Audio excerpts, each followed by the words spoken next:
আচ্ছা, তোমরাই বলো তো তোমাদের চিকেন কষা খেতে বেশি ভালো লাগে না চিকেনের পাতলা ঝোল খেতে বেশি ভালো লাগে? আমার তো চিকেন কষা থেকে চিকেনের পাতলা ঝোলটা খেতে একদম দারুণ লাগে।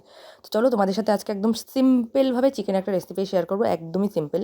তো সেই মধ্যে চিকেনে যা যা মশলা লাগে মা সেগুলো ভালো মতো বেটে নিয়েছে।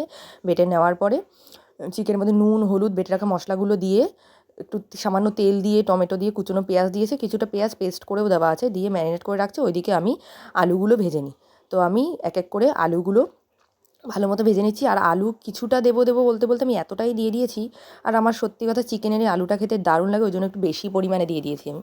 তো ভেজে তুলে নিলাম, তারপর কড়াইতে এলাচ, জিরে, তেজপাতা দিয়ে তারপরে ম্যারিনেট করা চিকেনগুলো দিয়ে ভালো মতো কষাতে হবে, ঢাকা দিয়ে অনেকক্ষণ সময় নিয়ে ঢাকা দিয়ে দিয়ে যতক্ষণ সেই মশলা থেকে তেলটা না ছেড়ে দেবে।